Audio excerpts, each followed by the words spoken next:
Muito bem, meus amigos, grande satisfação de estarmos juntos aqui para darmos sequência ao nosso curso de fitoterapia aplicada à naturologia clínica.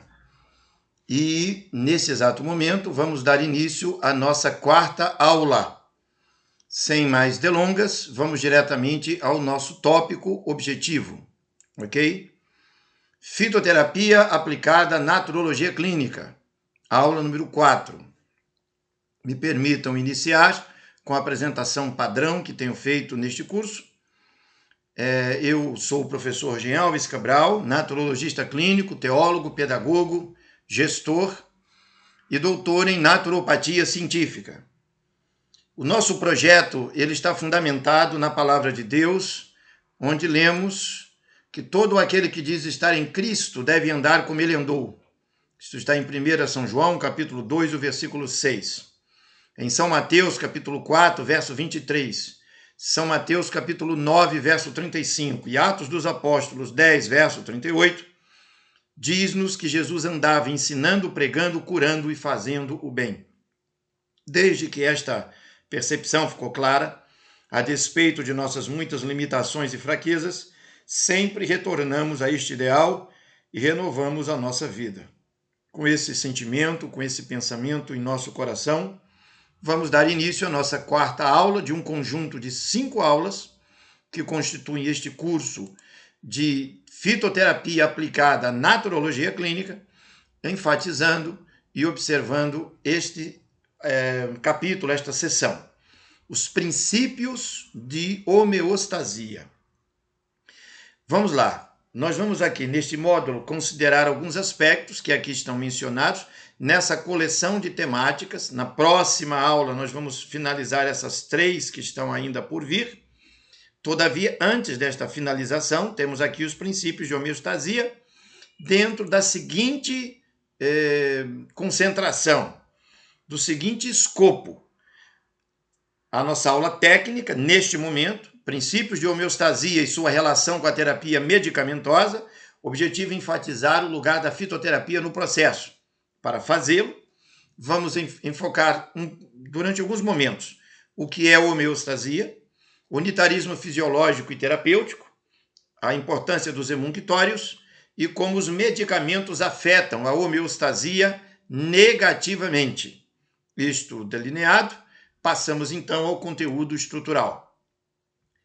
Eu estou trazendo à tela o Tratado de Fisiologia Médica de Guyton e Hall.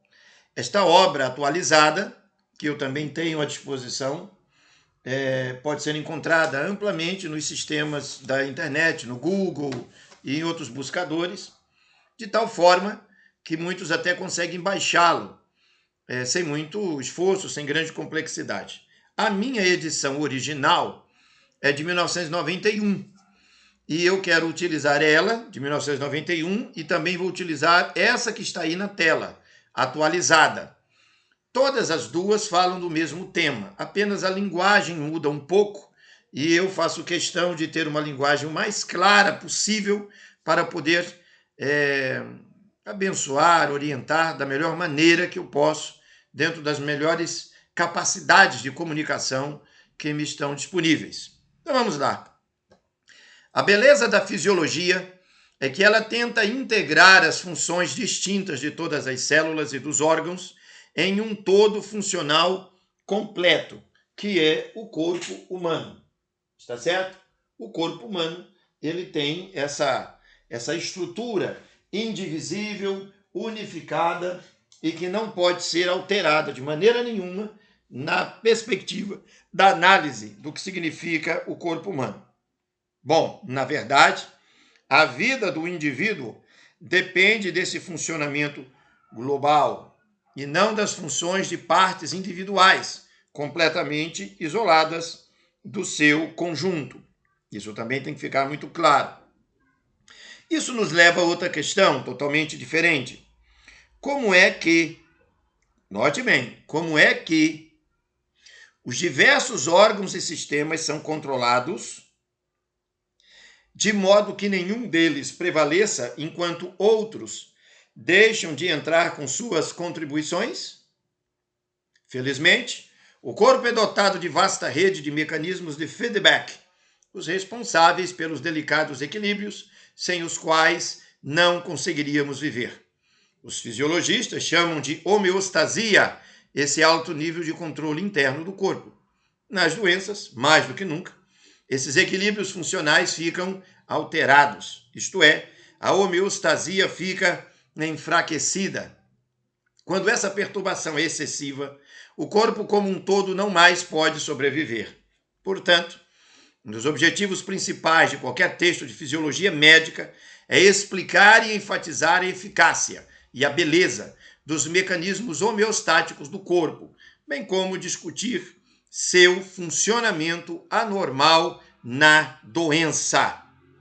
Essa exposição avança e ainda continuamos na mesma obra, na mesma diretriz, todavia agora na edição de 2017, que é essa que está aqui na tela. Em 1929, o fisiologista americano Walter Cannon, que viveu entre 1871 e 1945, criou o termo homeostasia para descrever a manutenção de condições constantes, quase constantes, do meio interno. Essencialmente, todos os órgãos e tecidos do corpo humano executam funções que contribuem para manter essas condições relativamente constantes. Grande parte desse texto, o texto do livro que está aí na tela, trata da maneira pela qual cada órgão ou tecido contribui para a homeostasia. As funções normais do organismo exigem ações integradas de células, tecidos, órgãos e múltiplos sistemas de controle nervosos, hormonais e locais que contribuem conjuntamente para a homeostasia e para a boa saúde. A doença é usualmente considerada um estado de ruptura da homeostasia. No entanto, mesmo na presença de doenças, os mecanismos homeostáticos permanecem ativos e mantêm as funções vitais por meio de múltiplas compensações. Em alguns casos, essas compensações podem levar, por si próprias, a desvios significativos da faixa normal das funções corporais, tornando difícil a distinção entre a causa principal da doença e as respostas compensatórias. Desse modo, as compensações homeostáticas, que se seguem após a lesão, doença ou grandes agressões ambientais ao corpo, podem representar um compromisso necessário para manter as funções vitais do corpo, mas a longo prazo contribuem para anomalias adicionais no organismo. A disciplina de fisiopatologia procura explicar como os vários processos fisiológicos são alterados em doenças e lesões. Vamos avançar. Bom, está definido o que é homeostasia, tá claro? Antes de eu avançar aqui para o que é unitarismo fisiológico. O que é homeostasia? É um termo que foi criado pelo Walter Cannon para descrever a manutenção de condições quase constantes do meio interno, tá certo? No Tratado de Fisiologia Médica está dito que a fisiologia ela tenta integrar as funções distintas de todas as células em um todo funcional completo. Então, o corpo não pode ser dividido. O funcionamento do corpo tem que ser entendido como um todo. Isso na edição de 91. Na edição de 2017 não mudou absolutamente nada. Nada. Diz aqui, ó. No entanto, as funções normais do organismo exigem ações integradas. Portanto, o nosso corpo se mantém permanentemente unificado. Isso é homeostasia. Avançamos no segundo aspecto. O que é unitarismo fisiológico e terapêutico? O que é isso? Nós escolhemos um texto do livro Saúde, um novo estilo de vida, Dr. Sang-Koo Lee, coreano do Sul. E ele diz exatamente o seguinte: tampouco podemos confundir nosso propósito de exposição. Perdão. São dois textos. Eu vim aqui ao último, que é o Dr. Sang-Koo Lee, que vocês estão vendo aqui, que é o segundo texto. Eu quero iniciar lendo o primeiro, que é do Dr. Alfonso, Medicina Natural em 40 Lições. Primeiro texto, Dr. Alfonso, diz assim: tampouco podemos confundir nosso propósito de exposição da anatomia unitarista somatossíntese, com uma espécie de anatomia topográfica, porque não queremos encontrar relações de órgãos e sistemas. Ó, o que o naturologista não quer? Vou marcar aqui agora. Estou marcando agora na tela. Não queremos encontrar relações entre os órgãos e sistemas em seu aspecto local e somático, mas queremos encontrar, aqui eu vou marcar de novo na tela, para que todos possam acompanhar. Tá? Marquei agora. Mais relações vitais entre órgãos e sistemas. Veja, nós não estamos interessados apenas em estudar o corpo humano para saber onde é que os órgãos estão e que tal órgão está ligado com tal órgão. Não é isso. É relação de vida. Como é que cada órgão contribui com a vida um com o outro. É isso que a somatossíntese tem interesse. É isso que a medicina natural realmente busca. Enquanto expressão de uma unidade funcional. Ou seja, não tem divisão. Aqui, ó. Unidade funcional. Aqui eu estou dando destaque ao vivo, na hora, tá? Unidade funcional. Não somente de ordem fisiológica ou genérica, mas principalmente de ordem psíquica e teleológica. O que significa isso? É que o nosso corpo interage a parte física com a não física. Quer dizer, o estudo do organismo humano como instrumento da expressão de uma individualidade transcendente, não somente metafísica, mas também metapsíquica. Isso entendido? Então entro agora no texto do Dr. Sang-Koo Lee, coreano do Sul. A percepção das nossas necessidades específicas foi destruída pela prolongada desconsideração aos seus reclamos. Ao longo de gerações, há muito tempo, os genes não recebem aquilo que solicitam e agora silenciaram sobre muitos aspectos. Para a maioria das pessoas, os genes já não emitem nenhuma sinalização quando recebem muita gordura. A falta de atenção quanto a esse particular levou-os a se adaptarem, e o infrator nada sente de errado quando se alimenta dessa maneira. A regeneração pode ser esperada somente quando a vida estiver em harmonia com a mensagem codificada nos excessos de cada célula. Essa possibilidade pode existir. É possível através do plano de Deus para a vida do ser humano. Mas eu quero chamar a atenção nessa questão de o que é unitarismo fisiológico e terapêutico para uma consideração muito importante feita agora pelo Dr. Sang-Koo Lee. Note, ele diz assim, ó, veja bem, a falta de atenção com estilo de vida saudável, estou marcando agora e sublinhando na tela, como se você estivesse anotando no caderno, certo? A falta de atenção quanto a esse particular, que particular já foi citado nas 3 linhas anteriores, o estilo de vida ruim, em que a maioria das pessoas, as células, a codificação genética, nem percebe mais o que está acontecendo. O infrator nada sente de errado quando se alimenta dessa maneira. Ficou claro? Olha, nos interessa compreender a relação entre relações vitais entre órgãos e sistemas.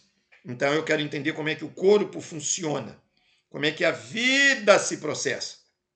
E nós fomos avisados no painel anterior, que está aqui agora, o seguinte, que existem compensações homeostáticas que se seguem após a lesão, a doença ou grandes agressões ambientais ao corpo. E elas podem representar um compromisso, entre aspas, necessário para manter as funções vitais do corpo, a mesma expressão utilizada aqui por Alfonso. Relações vitais entre órgãos e sistemas. A diferença ou o direcionamento é que o Tratado de Fisiologia Médica nos diz que, a longo prazo, contribui para anomalias adicionais ao organismo essas compensações por conta de um estilo de vida ruim, acaba criando essa dificuldade que o Dr. Sang-Koo Lee fecha, mostrando que a falta de atenção com relação a essas compensações, porque a pessoa quer viver fora do padrão correto, acaba tornando essa pessoa uma obesa, uma leucêmica, uma cancerosa, uma diabética e por aí afora. Então, como fazer para mudar isto? É possível através do plano de Deus para a vida do ser humano. Que plano é esse? Vamos abrir aqui 2 textos, novamente aqui, ó. O primeiro do Tratado de Fisiologia Médica, que estamos aqui analisando, né, que é de Guyton e Hall, e o texto do Dr. Eduardo Alfonso. Como é que vai fazer? Bom, tudo tem que ser no unitarismo fisiológico e terapêutico. Por que tem que ser aqui? Pelo motivo muito claro, que já foi exposto. Ó, no Tratado de Fisiologia Médica foi dito: as funções normais do organismo exigem ações integradas. Nós vimos no Tratado de Fisiologia Médica de 91 que o corpo humano ele funciona. Diz aqui, o corpo humano, na verdade, a vida do ser humano depende do quê? Funcionamento global e não das funções de partes individuais completamente isoladas do seu conjunto. E exatamente por isso é que vamos, então, entender com clareza o que vem a seguir. Em suma, o corpo é, na verdade, uma sociedade de cerca de 100 trilhões de células, organizadas em estruturas funcionais distintas, algumas das quais são chamadas órgãos.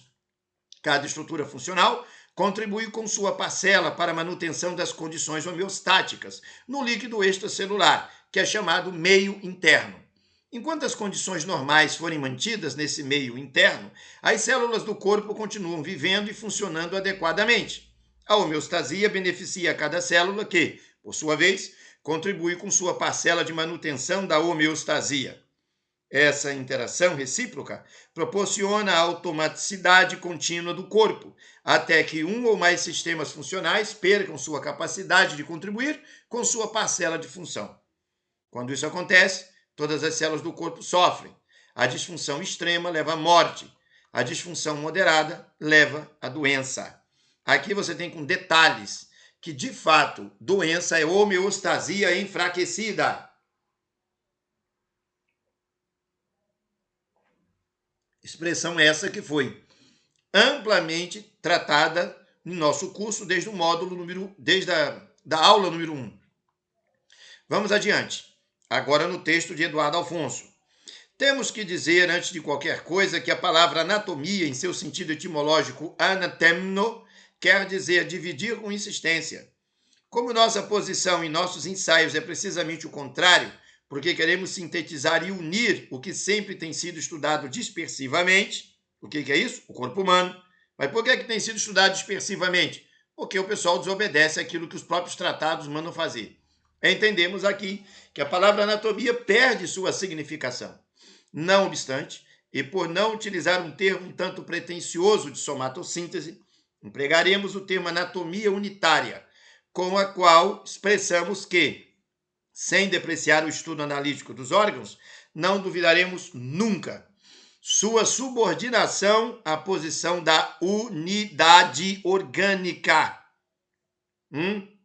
Então, me permitam aqui uma observação muito importante. Anotem aí no caderno, podem anotar onde vocês quiserem na agenda, isso aqui é fundamental. Não há vida sem organização, e não há organização sem unidade. A unidade obedece para ser realmente organizada e gerar vida, ela obedece ao princípio da hierarquia, primeiro princípio, a hierarquia. Sem ela, não funciona. E a hierarquia está implícito respeito. Sem respeito na hierarquia da própria estrutura da vida, você não consegue ter organização orgânica do seu corpo. E por não ter organização orgânica, você gera doença e morte, que é o que acabamos de ver nesses textos. Esse é o primeiro grande aspecto inegociável. Segundo grande aspecto, você precisa ser leal com os princípios que o seu respeito determinam. Quais são os princípios? Respeite suas limitações. Cuide da sua saúde com muita seriedade. Se você respeita isso, você será leal a isto. E se você for leal a isto, você vai parar de mentir para você mesmo. Você vai começar a falar a verdade com você mesmo. E se você fala a verdade com você mesmo, é leal com você mesmo e respeita você mesmo, você tem um compromisso prático na vida real, concreta, do dia a dia, com a sua própria vida. Isso estabelecido, chamamos de amor. Amor é respeito, lealdade, verdade e compromisso. Só tem isso quem faz a escolha de viver por essa perspectiva. Isso mencionado, retornamos o texto, que não deixa dúvida alguma sobre a unidade do seu corpo como um todo. E, naturalmente, a terapia tem que ser para o seu corpo como um todo. Avançamos na nossa abordagem e chegamos, então, a um fechamento sobre o que é unitarismo fisiológico e terapêutico, e que era aqui o texto de Jaime Skolnick, na clássica obra Cura pela Medicina Naturista, e depois um pensamento de Manuel Lezaeta Acharan, em A Medicina Natural ao Alcance de Todos. Vamos ao primeiro. O naturismo, mais que um sistema terapêutico, é um sistema de vida. Aí está porque o método naturista procura averiguar com riqueza de detalhes como o paciente se alimenta, quantas refeições faz por dia, que pratos as compõem, as bebidas que ingere, detalhes sobre a mastigação e a insalivação. Também investiga o tipo de trabalho, as horas dedicadas ao repouso, diversões ou distrações, características da habitação em que vive e diversos outros detalhes que seria exaustivo enumerar. Na posse de todos esses dados, o médico naturista se inteira do modo de vida do paciente. Isso aliado ao exame do doente, dá uma ideia cabal da afecção de que ele padece. E assim poderá ser estabelecida uma linha de tratamento eficaz, um tratamento de fundo, que se dirige à própria raiz da doença. Desse modo, se explica por que a medicina naturista pode curar quase todas as doenças, ainda que não todos os doentes, porque o doente que não quer ser curado, não quer mudar a vida, não tem cura. Aí vamos ao próximo texto. Tenhamos sempre presente que o organismo doente, seguindo leis imutáveis da natureza, tende sempre a curar-se, nunca agravar-se, porque a lei da vida envolve a lei da defesa. As chamadas complicações não são obras da natureza, senão o efeito de tratamento inadequado ou prejudicial, com cirurgias, drogas, vacinas, soros, injeções, eletricidade ou rádio, que, sem removerem a causa do transtorno orgânico, combatem os sintomas, ou seja, as reações defensivas do organismo, dificultando ou paralisando a obra salvadora deste. Fechando o caminho da defesa por esses meios, a natureza procura outros, dando lugar às ditas complicações. Curar sem prejudicar é o objetivo que se procura, normalizando funções orgânicas. Desintoxicar o doente, em vez de impurificar o seu sangue com medicamentos, é o meio mais seguro de levantar a sua força vital, que é o único agente curativo. Essa percepção fecha, então, o painel de que o único tratamento normal é o tratamento do ser humano como um todo, porque se o corpo é um todo e o funcionamento dele é um todo, por que na hora de atender e tratar vai dividir? É um negócio absurdamente incoerente, não tem lógica, tá? Então ficou claro nessa passagem. Vamos adiante. Passamos, então, ao terceiro aspecto, o que são os emunctórios. O organismo vivo depende de um grande número de processos regulatórios para manter constantes as condições de seu meio interno, o meio interno de Claude Bernard. Um processo regulatório pode ser reapresentado por um mecanismo básico denominado sistema, que consiste em um grupo de componentes interconectados que interagem. Sistema este que apresenta para uma dada entrada uma saída previsível. É difícil, ou mesmo impossível, atingir-se o ideal de conhecer com detalhes todos os componentes e mecanismos de interação dos processos em um sistema, para deduzir daí suas propriedades.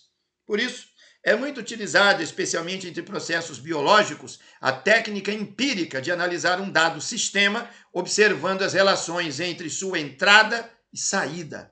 Isso está onde? No Tratado Fisiologia, de Margarida de Melo Aires. A minha edição pessoal é de 1991, na página 7. Agora entra um texto que fala sobre algo que eu mencionei em algumas ocasiões nas 3 aulas anteriores. Está nas Bases Farmacológicas da Terapêutica, obra que nós já estamos habituados. O rim é o órgão mais importante na eliminação das drogas e seus metabólitos. As substâncias excretadas nas fezes são principalmente drogas ingeridas por via oral e não absorvidas, ou metabólitos excretados pela bile e não absorvidos pelo trato intestinal. A excreção pulmonar é importante principalmente pela eliminação de gases e vapores anestésicos. Ocasionalmente, pequenas quantidades de outras drogas ou metabólitos são excretadas por esta via.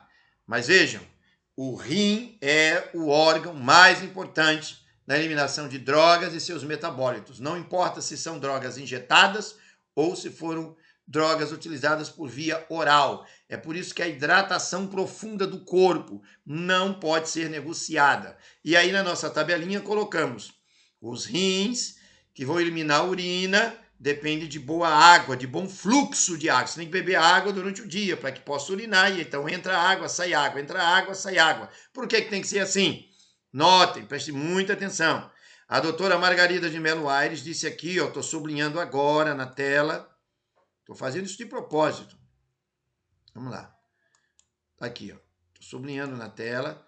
A doutora Margarida de Melo Aires explicou de maneira muito didática, muito clara, que o nosso corpo ele é analisado pelos circuitos de entradas e saídas. A técnica empírica de observar as entradas e saídas. Eu acabo de pintar isso. E ela diz que é assim que se estuda para entender que para uma entrada determinada tem que ter uma saída previsível. Por quê? Porque o processo regulatório, que nós chamamos de homeostasia, que é o processo regulatório, homeostasia, ela depende do quê?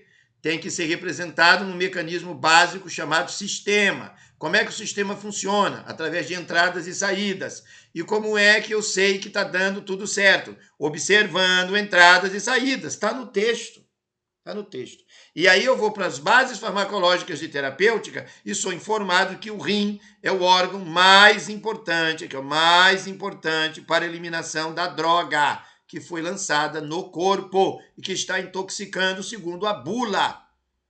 Então, você tem que urinar bem. Para urinar bem, tem que beber água bem, ok? Aí vem a seguir, intestinos. Tem que eliminar fezes. Porque, através das fezes, vai eliminar não só as comidas velhas que não merecem estar no nosso corpo, mas vai eliminar também as toxinas da medicação. Os pulmões têm que estar respirando bem e a pele tem que estar suando. E aqui você tem água, sólidos, gases e óleos envolvidos no corpo e no metabolismo humano. Claríssimo? Avancemos um pouquinho mais. Como os medicamentos afetam negativamente a homeostasia? Como é que isso acontece? Vimos até aqui que, primeiro, a homeostasia é a base de todo o entendimento e da própria funcionalidade da vida humana no âmbito do organismo físico. Ponto. Segundo, também entendemos que este fenômeno ocorre de modo uniforme, indivisível e unitário. 3. A terapêutica ocorre dentro da base de entendimento, em que a normalidade funcional de todos os órgãos e sistemas é a única possibilidade de haver saúde de verdade. 4. Vimos que o uso de drogas e tóxicos paralisa, nocauteia, deixa paralisada a máquina humana. Drogas fazem isso, bloqueando o fluxo vital, que é a energia vital da pessoa. E assim ela não pode fluir de modo ideal e normal. A grande questão que se ergue, portanto, é onde deve ocorrer o fluxo de vida na essência da própria vida humana? Resposta: nas células. E nós vimos há poucos instantes, numa citação inicial desta aula número 4, cada uma das 100 trilhões de células do ser humano é uma estrutura viva, que pode sobreviver por meses ou anos, desde que seus líquidos circundantes contenham nutrientes adequados. Está entendendo? E que nutrientes são esses que você vai colocar ao redor da sua célula? Drogas, medicamento. Então aí que está o problema. Isso aqui nunca é discutido. Eu nunca vi. Só na escola de naturologia clínica se discute isso de maneira transparente. Para compreender a função dos órgãos e de outras estruturas do corpo, está na tela, segunda linha em azul, é essencial que primeiro entendamos a organização básica da célula e as funções dos seus componentes. Os seus componentes. É fundamental entender isto. Então, eu tenho que estudar a célula, não vamos fazer aqui agora, mas existe uma disciplina no nosso curso de naturologia clínica que fala sobre citohistologia aplicada à naturologia clínica. É uma síntese fundamentada para você entender como é que a célula vive, como é que a célula funciona e, em cima disto, entender a lógica de qual é o comportamento saudável cientificamente claro, que só pode ser o da medicina natural e de nenhuma outra coisa. Onde está exatamente o problema relacionado com medicamentos, então? Está na realidade de que os medicamentos irão atingir exatamente os 100 trilhões de células, causando uma intoxicação óbvia em todos os nichos ou alvos que não têm qualquer conexão com o motivo do uso da droga. Ou seja, se você tomou um medicamento para o trato cardiológico, ele deverá intoxicar o trato renal. Daí se usa um para o renal que intoxica o cardiológico. Qual é a lógica dessa metodologia? Nenhuma. Nenhuma. Uma coisa que livra você de um problema, cria no outro. Então está aqui como é que os medicamentos afetam negativamente a homeostasia. Mais ainda, vamos a esta citação importante de Medicina Natural ao Alcance de Todos, de Manuel Lezaeta Charan. Das enfermidades que podem afetar uma pessoa, nenhuma há mais perigosa e rebelde do que a intoxicação medicamentosa. Por que não tem nenhuma pior do que a intoxicação medicamentosa? Ele vai explicar. Naturalmente, a mutilação das vísceras afasta definitivamente a saúde, porque é impossível normalizar o trabalho de um relógio retirando-lhe uma peça. Isto compreende-se tendo em conta que toda doença natural, ainda quando natural seja apenas a saúde, representa sempre a ação defensiva da natureza do doente, a qual, secundada pelos agentes naturais, restabelecerá a harmonia perdida do organismo. Mas a doença artificial que é provocada pelas drogas, produzida pelos tóxicos, longe de ser reação defensiva da natureza, traduz-se em debilitamento de sua força vital. Ora, sendo esta força a única capaz de obter a cura ou regresso à saúde do doente, não se obtém porque aquele agente curativo já não se impõe no organismo. Agora entra a questão que está sublinhada em amarelo. À medida que se recorre às drogas, o organismo vai tornando-se cada vez menos sensível à excitação do veneno, cuja dose é preciso aumentar a cada vez, e insensivelmente, assim vai se caindo na intoxicação medicamentosa que arruína a vitalidade do organismo. E eu tenho alguns colegas de profissão que acham que a gente tem que defender a maconha. É sério, isso é surreal. Se a doença aguda representa a ativa defesa da natureza, e a doença crônica significa impotência defensiva da mesma por debilitamento da força vital, compreende-se que as drogas, sejam quais forem, lícitas e ilícitas, antibióticos, injeções, vacinas, soro, raio-x ou rádio, aniquilando a energia orgânica, suprimam os sintomas ativos que caracterizam os estados agudos da doença, com o que, sem fazer desaparecer a causa do mal, este aumentará no organismo, transformando-se assim a doença aguda curável em crônica incurável.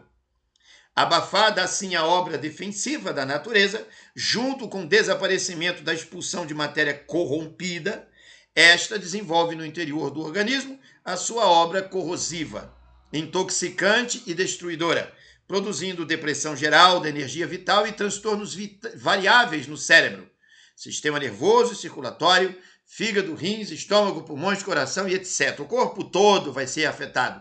E especialmente se explica por isso as inflamações da próstata, ovários e útero.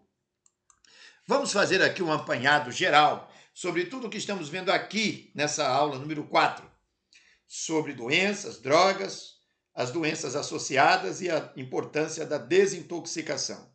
E não esqueça, o nosso tema nesta aula é claramente definido. Nós precisamos entender como é que a homeostasia é afetada pelas drogas medicamentosas. Então vamos lá.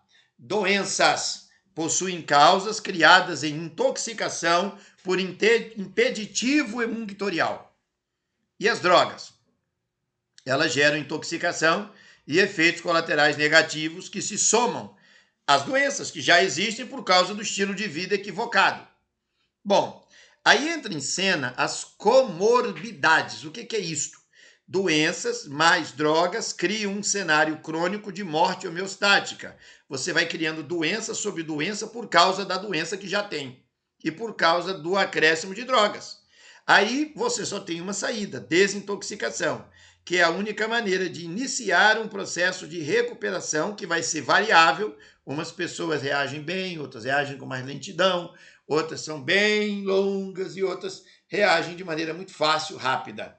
Bom, isso entendido, a nossa consideração é o cenário de realidade clínica sob a visão da naturologia clínica para as situações de doenças está envolvido nessa perspectiva dessa tela.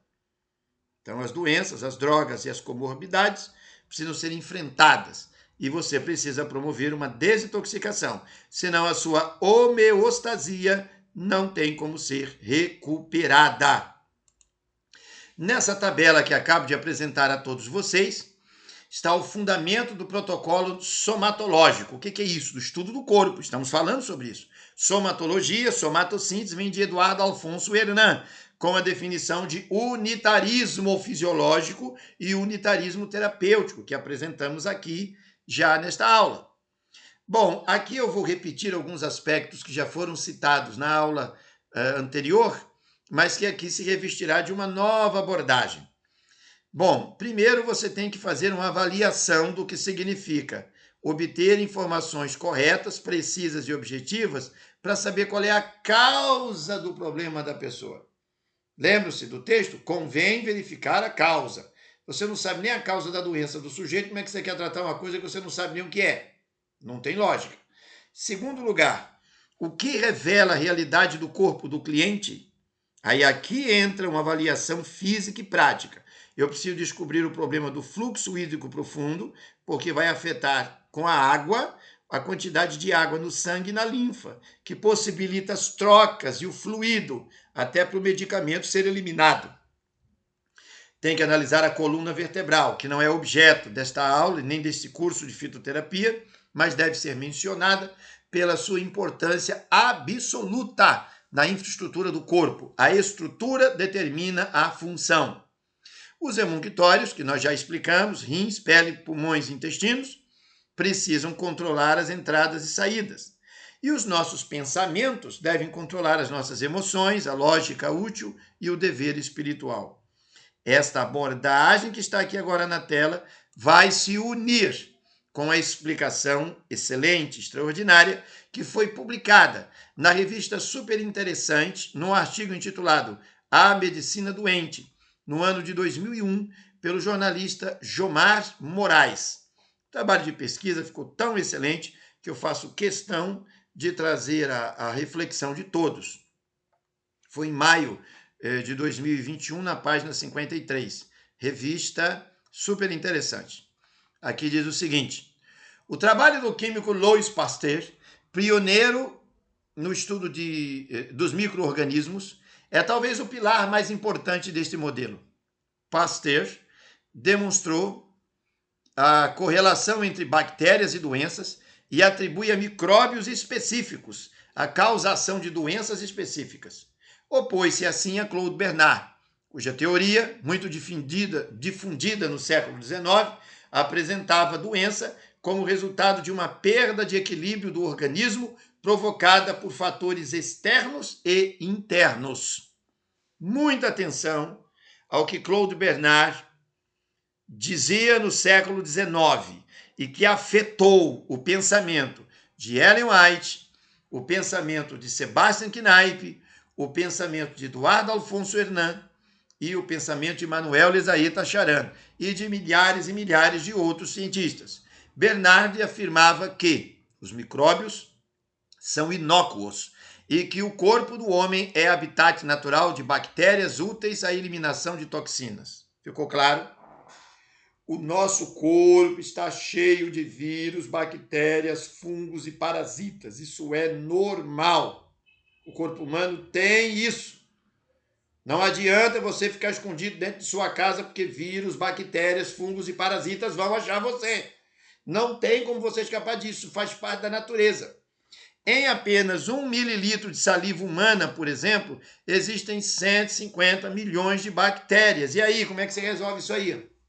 Me explica isso aí. Está no tratado aí, ó, a revista super interessante menciona isso, extraído, obviamente, de discussões técnico-científicas, está fundamentada.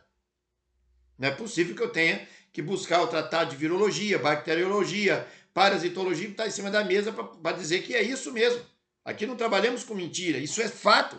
Essa coexistência pacífica dos micro-organismos com o nosso corpo só será rompida, segundo Claude Bernard, quando este organismo, agredido por fatores ambientais e hábitos não saudáveis, se desregulasse e se transformasse em terreno propício ao surgimento de doenças. As bactérias seriam manifestações sintomáticas de um distúrbio fisiológico oculto, que para nós da naturologia não é oculto, chama-se acidose, o nome dessa desgraça.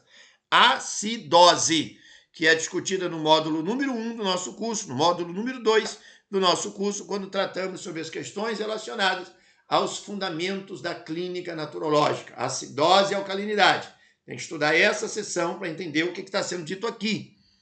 Os danos, que não é distúrbio fisiológico oculto, nós sabemos o que é. O artigo aqui é que não sabe, mas eu, naturologista, sei. Os danos a tecidos e órgãos, na tese de Bernard, decorreriam da relação excessiva do organismo provocada por descontrole dos mecanismos de defesa. Pasteur, que, além de pesquisador meticuloso, era um polemista hábil, acabou infundindo sua teoria, favorecido pela eclosão, na Europa, de epidemias que lhe permitiram demonstrar o conceito da causação específica. Desde então, o combate aos micro-organismos geradores de doenças passou a ser foco da medicina ocidental em sua pretensão de tornar-se uma ciência exata. No século XX, o desenvolvimento de vacinas e medicamentos contra enfermidades infecciosas, especialmente os antibióticos, os antidepressivos e a descoberta do hormônio cortisona e seu poder anti-inflamatório selaram o triunfo do modelo biomédico no controle dos males devastadores. Também a eficácia da medicina de emergência em casos de acidentes, infecções agudas e outros imprevistos contribuiu para esse êxito. Os novos recursos da medicina e da farmacologia passaram a ser vistos como os grandes responsáveis pela melhoria das condições de saúde e o aumento da expectativa de vida nos últimos 100 anos. Então, por esse texto aqui, ficou muito claro, de maneira até histórica, marcando pontos, sobre a perspectiva de como o método de Claude Bernard foi suplantada pelo polemista, pelo falador Louis Pasteur. O método dele foi aplicado, a indústria farmacêutica prospera em cima dele e a Caixa Registradora não para de acusar a entrada de dinheiro fruto dessa metodologia.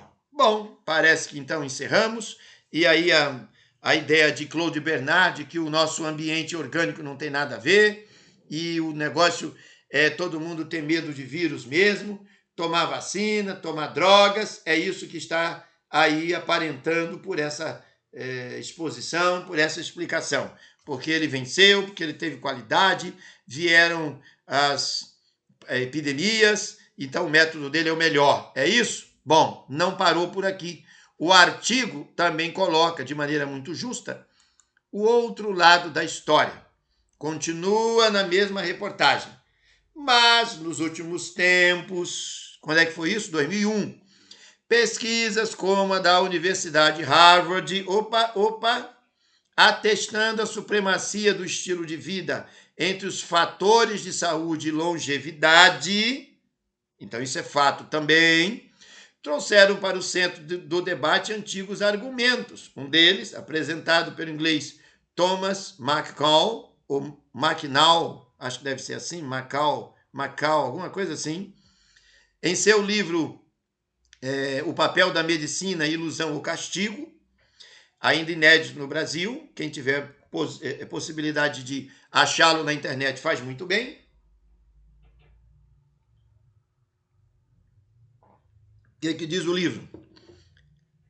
É o que atribui o enorme declínio da mortalidade a partir do século XVIII ao aumento da produção de alimentos. Então, a mortalidade parou de acontecer por causa do capitalismo, por causa da revolução industrial, porque as pessoas pararam de viver uma vida miserável. E o aumento de produção de alimentos se justificou por causa da quantidade de pessoas nas cidades. E aí um comércio começou a ser estabelecido, com reflexos na nutrição das pessoas. Então, as pessoas passaram a se nutrir melhor. A melhoria das condições de higiene também começaram a mudar. As pessoas começaram a tomar banho, as pessoas passaram a lavar a bunda, coisa que não faziam durante séculos e séculos. O povo era porcalhão. E o saneamento básico, o povo fazia cocô em qualquer lugar e deixava essa imundície entre eles. Isso é fato.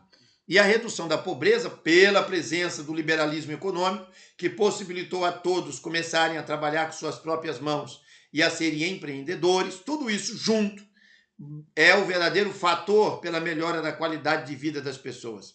Segundo Thomas, as principais doenças infecciosas já tinham atingido seu pico e estavam em declínio bem antes da chegada dos antibióticos ou das campanhas de imunização, fato que demonstraria a responsabilidade modéstia que a intervenção médica teve naqueles casos. Quando a vacina contra o sarampo foi adotada nos Estados Unidos em 1964, por exemplo, o índice de mortes provocadas pela doença já havia declinado 95% desde 1925. Deu para entender? O estilo saudável, estilo de vida saudável, e não drogas que matam os micro-organismos e também as defesas da pessoa, é a causa da saúde das pessoas. Todos os profissionais de saúde sabem que o sistema imune é o único que pode defender o nosso corpo dos invasores químicos. Isso entendido? Passamos então ao emérita citação, trazida na obra Nutrição Orientada e os Remédios da Natureza, do grande professor Durval Stockler de Lima, que declara, numa citação que os naturistas utilizam corriqueiramente, com grande interesse. O Dr. Tom Douglas Spies, numa reunião anual da American Medical Association, disse o seguinte: se tão somente conhecêssemos o bastante, todas as doenças poderiam ser evitadas e curadas pela nutrição apropriada. Se pudermos ajudar os tecidos a repararem-se a si mesmos, corrigindo suas próprias deficiências nutricionais, poderemos fazer a velhice esperar. Outro médico americano, George Creeley, diretor da Creeley Clinic, disse: não há morte natural. Todas as mortes das assim chamadas causas naturais são meramente o ponto final de uma progressiva saturação ácida. Lembra que eu falei sobre acidose? Pois é, Claude Bernard explicava que essa acidez envolvendo as células é a verdadeira causa da morte das células. E aí as bactérias vêm comer esse tecido morto. Ponto. O assunto é esse. Para citar apenas mais uma autoridade médica, transcrevemos as palavras do famoso cirurgião inglês Sir William Burtnott Lane, e dizia o seguinte: existe apenas uma doença, drenagem deficiente. E depois, falando numa recepção feita pelo corpo médico do Johns Hopkins Hospital and Medical College, disse, referindo-se ao câncer: ele é causado por venenos criados em nosso corpo, através do alimento que comemos. O que devemos então fazer, se queremos evitar o câncer, é comer pão de trigo integral, frutas e hortaliças cruas, primeiro, para que sejamos melhor nutridos, e segundo, para que melhor possamos eliminar os dejetos. Temos estado a estudar os germes, quando deveríamos ter estado a estudar dieta e drenagem. O mundo tem estado na pista errada. A resposta tem estado conosco o tempo todo. Drene o corpo de seus venenos, alimente-o apropriadamente e o milagre estará feito. Ninguém precisa ter câncer, contanto que se dê o trabalho de evitá-lo. Então aqui criamos um gráfico que nos ajudará a entender a exposição um tanto longa, mas necessária para dar fundamentação extensa ao que estamos apresentando sobre como é que a homeostasia é atrapalhada pela presença de medicação, de drogas. Primeiro, se você quer fazer um tratamento natural inteligente, quer ter saúde, drene o corpo dos seus venenos. Como é que você faz isso? Botando o sujeito para fazer cocô, para urinar bastante, para suar, para escarrar e para respirar direito. Não tem outra saída, é só isso, tá? Ponto. Segundo, alimente o corpo e hidrate esse corpo de maneira correta. Tem que beber bastante água, tem que comer alimentos saudáveis e alimentos de verdade. E é nisso, que é preventivo, já está a própria cura. Porque quando você troca todo o corpo que o cara tem por um novo, ele melhora expressivamente. Avançamos. Ajuste a coluna vertebral. Isso é uma posição minha e que, obviamente, não tenho tempo de discorrer, mas isso está válido. E o milagre estará feito. Que milagre? O milagre de ter o sujeito saudável. Mas isso exigirá, meus amigos, mudança de hábitos. Tem que ter mudança de hábitos. A medicina naturista é uma medicina de discussão o tempo todo sobre mudança de hábito, a cura pela vida saudável. A homeostasia é estimulada naturalmente mediante essas atitudes, que são o circuito do tratamento naturista que defendemos. Ficou claro?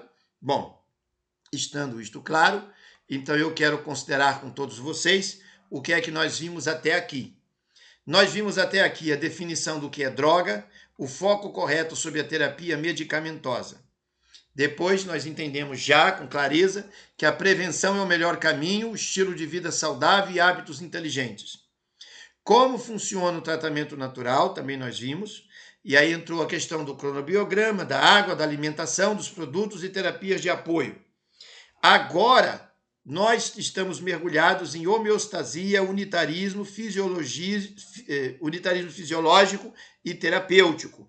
E falamos nesta aula de agora, na quarta aula, sobre desintoxicação imunitorial, quer dizer, tem que funcionar rim, intestino, pele e pulmões, tem que funcionar.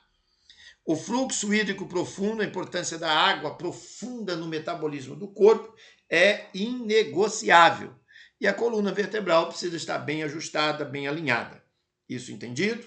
Se harmoniza também no painel com a questão dos princípios de farmacologia, farmacocinética, farmacodinâmica, terapêutica e intoxicação. Tudo isto foi tratado aqui. Agora, eu quero encaminhar o fechamento desta aula, fazendo todos refletirem por um instante. Nós já sabemos que a fitoterapia não cura ninguém. Ela é um apoio, é um produto de auxílio, mas não de cura. A cura é o conjunto de fenômenos, certo? Note, todos nós cortamos a unha, todos nós cortamos cabelo. Eu tenho bem pouquinho e se deixasse eu ficava careca. Eu não gosto de cabelo. Eu sempre passo máquina zero.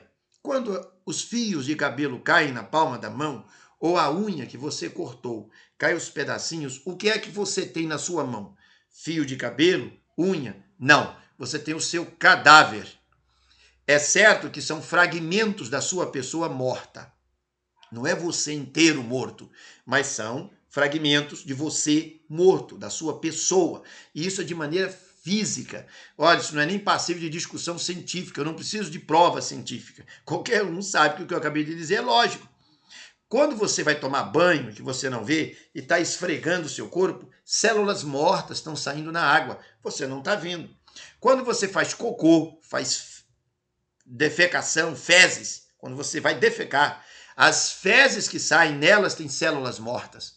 Tem muita coisa morta ali, do seu próprio metabolismo. Por que eu estou falando destas coisas? Porque é importante entendermos que assim como todas essas células mortas são eliminadas do nosso corpo, células novas são criadas. Mas elas são criadas a partir de uma base chamada de líquido extracelular. Foi mencionado nesta aula. Agora, poucos instantes. Esse líquido que está ao redor das células é determinante porque a célula só pode se nutrir daquilo que está ao redor dela. Não vem do além, tem que estar na célula.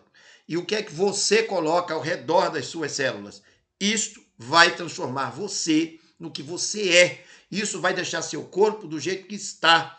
Isso vai determinar se seu corpo funciona bem ou funciona mal. Fora do que eu acabei de dizer, não existe lógica, não existe nada. É só loucura. Isso que eu estou dizendo é a única verdade absoluta, total. O corpo humano depende de células. As células dependem do que está ao redor. E como é que esse fluxo acontece? Por um poder chamado homeostasia. Como é que as drogas atrapalham isso? As drogas são metais pesados, radicais livres, substâncias extremamente ruins e negativas. Quando elas cercam a célula tem muita dificuldade de fazer o seu trabalho normal. Essas substâncias das drogas vão sufocar a célula, com exceção das plantas medicinais, que usadas de maneira séria e racional, não intoxica. O chá de erva doce não tem como matar uma pessoa, matar células. O chá de camomila não vai matar células. O chá de capim santo não vai destruir a sua vida. Porque Deus é o autor dessa farmácia viva natural. E quando Deus cria as coisas e oferece ao ser humano, como ele disse em Gênesis capítulo 3, verso 18, e comerás a erva do campo, ele estava dando um negócio seguro e muito tranquilo. Quando Deus manda a gente comer frutas, cardos, abrolhos, legumes, hortaliças, tudo isso dá certo. Ou você acha que alguém pode criar uma abóbora no laboratório e ela ser igual àquela que Deus faz brotar no meio assim de um pasto, de um terreno? O poder divino está interagindo conosco o tempo todo. A fitoterapia é produto de apoio, técnica de apoio, e não técnica estruturada para salvar totalmente uma pessoa. Não dá para ter saúde apenas tomando chá. Você vai precisar dele em situações técnicas importantes que eu vou mencionar na nossa quinta e última aula. E nela vai ficar tudo, então, muito bem fechado para entendermos como a fitoterapia aplicada à naturologia clínica é entendida clinicamente. Quando eu vou para o consultório, por que é que eu faço do jeito que faço o uso da fitoterapia? Até aqui, acredito ter deixado de maneira muito clara nessa exposição que está aqui à nossa frente. Todo esse painel foi analisado com fundamentação, com sistema.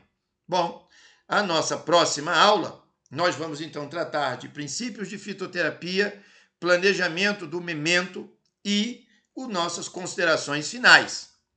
Entendendo farmacognosia, será um dos temas importantes, a tradição fitoterápica que eu defendo, as regras oficiais que somos obrigados a seguir para uma fitoterapia profissional e a pergunta: vamos usar apenas plantas naturais, in natura? Ou vamos utilizar também algumas coisas que não são naturais? Como é que fica isso? Como é que resolve isso? Bom, não perca a próxima aula, que será a quinta aula de um conjunto de 5, será a nossa última, e eu espero que até aqui possamos usufruir desses conhecimentos, pedindo a Deus que nos ilumine, que nos guie e que nos dê saúde sempre e sempre.